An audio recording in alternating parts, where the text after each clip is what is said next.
Well, hello, my friend. Welcome in to day 40 of our 40-day walk through Abraham's life of faith. Can you believe it? We're nearing the end of the trail.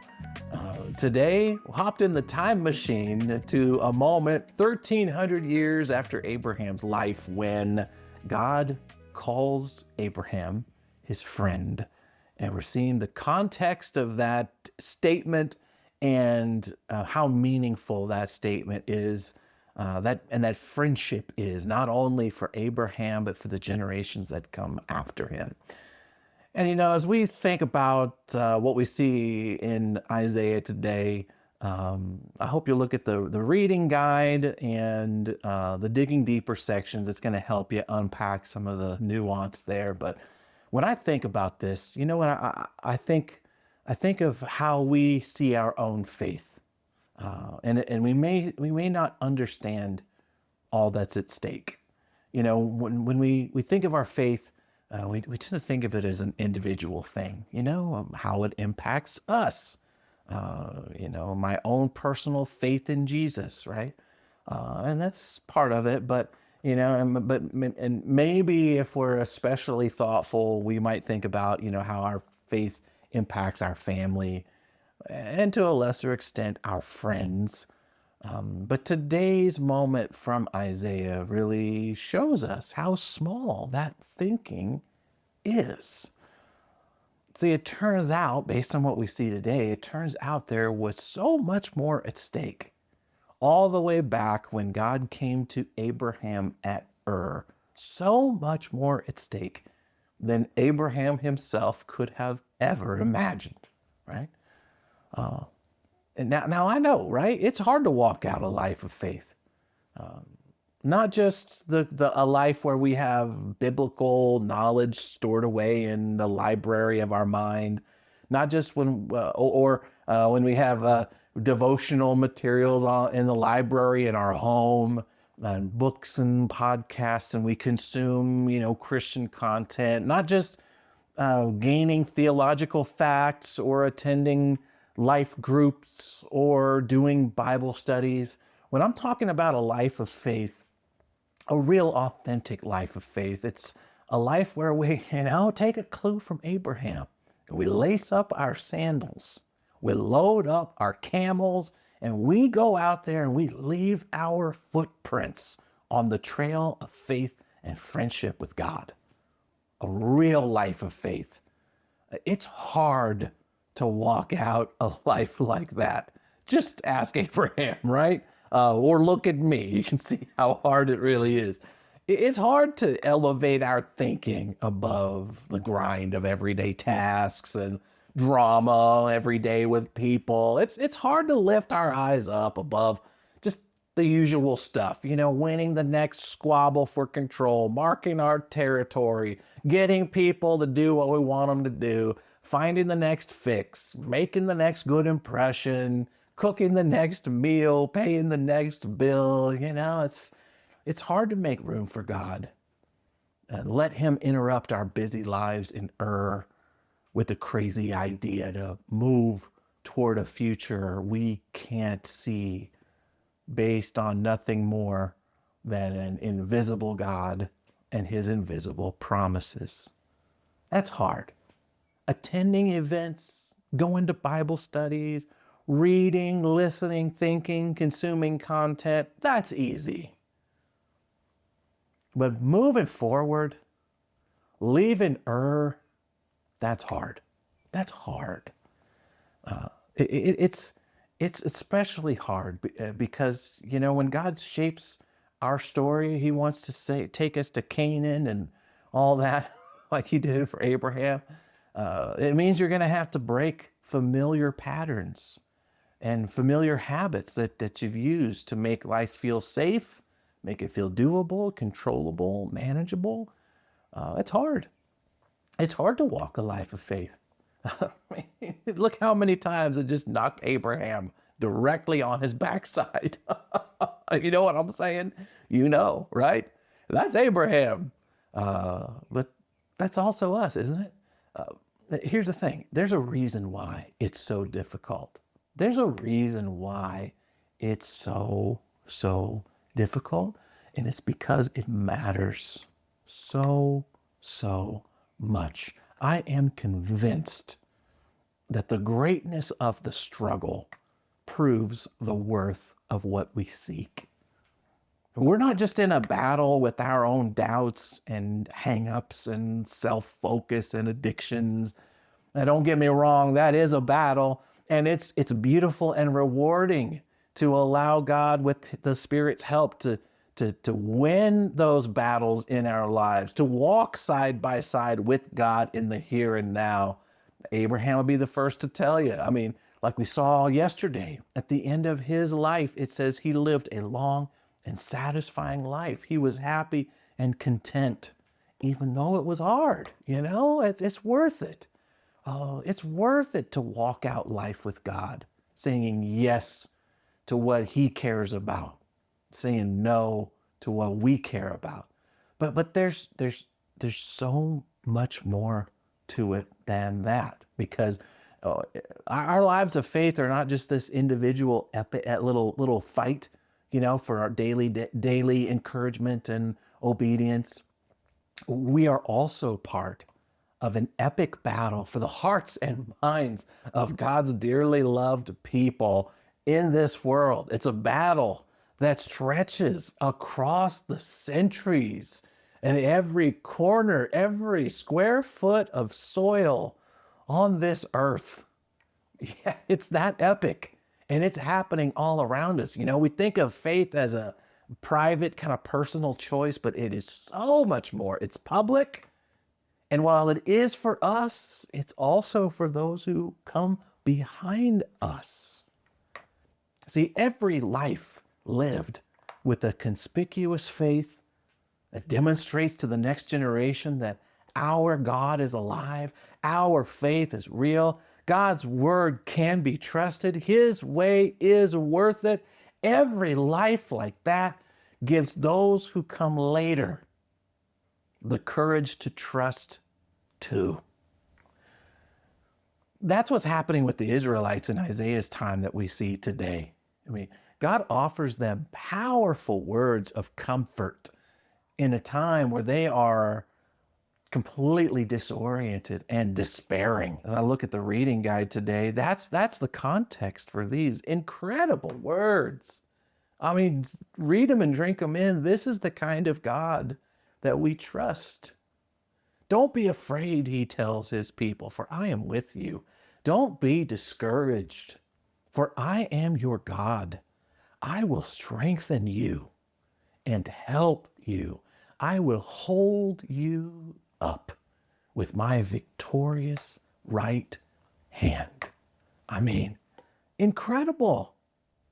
So incredible, so encouraging, so definitive and anchoring that it's got to come across to them like almost unbelievable as they're surrounded by such dark times and such long odds of survival, as they're thinking everything around us is collapsing, and the enemies are threatening all around, all hope is gone, and God comes in with this kind of statement: don't be afraid.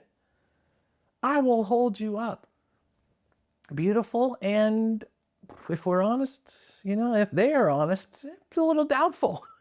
You know what I'm saying? So why should they believe this? Why should they believe? Why should they believe that God's going to come through on this promise? What evidence do they have? Where can they reach for a handhold, a guarantee that there is a real chance that God will in fact keep his word that he's given to them right here? So where is all that? Well, look up here. You see it? Here it is. It's the life of Abraham. God calls in Abraham and his track record with Abraham, his friend, as the verification. You can trust what I'm telling you now because of my track record with Abraham, my friend. God chose Abraham. You know what I mean? God invited Abraham into his story. Abraham said yes. Abraham loaded up his camel and he rode out of Ur because of God's promise.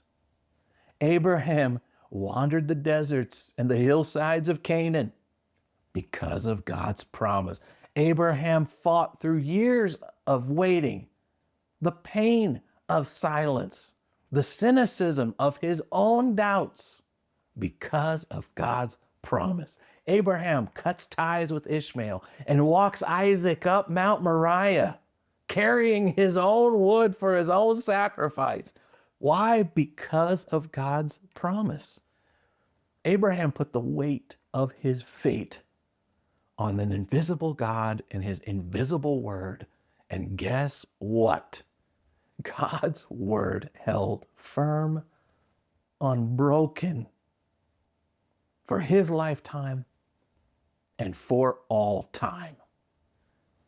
And so here, 1,300 years later, as the Israelites of Isaiah's time watch their world come crashing down, burning down around them because of their own foolish choices, God comes to them and says, don't be afraid.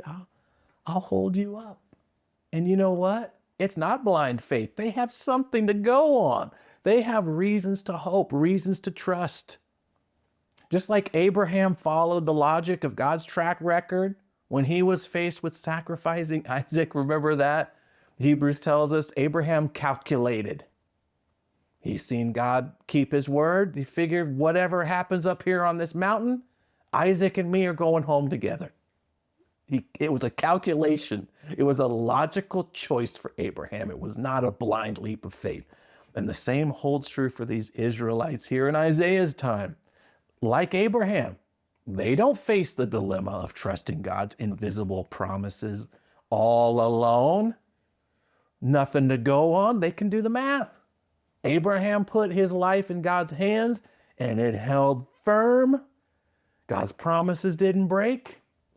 God's loyalty held on, and so they can too.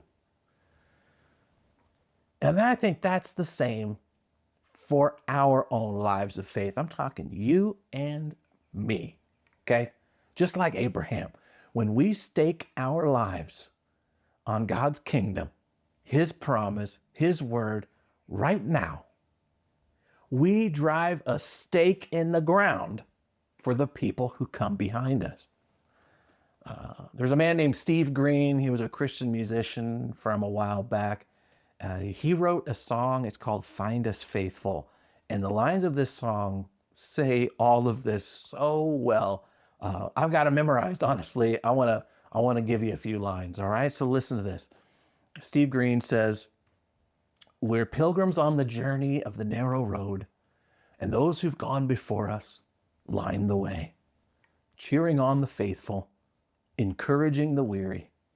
Their lives, a stirring testament to God's sustaining grace. Surrounded by so great a cloud of witnesses, let us run the race. Not only for the prize, but as those who've gone before us, let us leave to those behind us the heritage of faithfulness passed on through godly lives." Here's the chorus to the song. I love this. "May all who come behind us find us faithful. May the fire of our devotion light their way.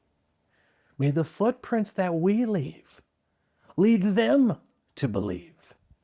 And the lives we live inspire them to obey. May all who come behind us find us faithful." Oh man, it is so hard to walk out a life of faith, like a real faith, a real walk that puts boots on the ground, rubber to the road.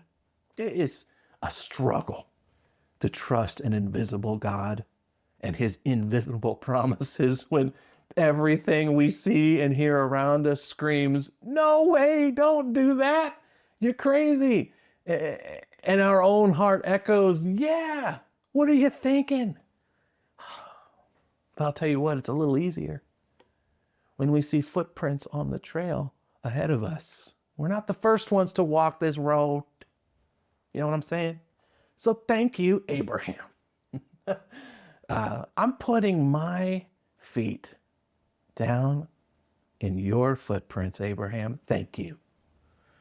And I pray by God's grace, maybe I'm leaving a few footprints of my own.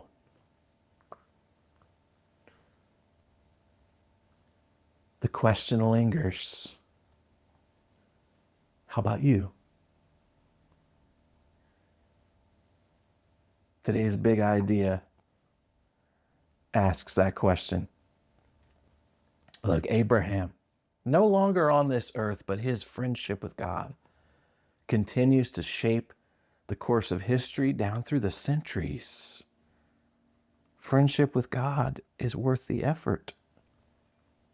God's friendship outlasts our lifetimes and reverberates from generation to generation. Let's lay down some footprints on the path of faith and friendship with God, not only to take ourselves to a better future, but so that those who come behind us can see you can trust the invisible God and his invisible word.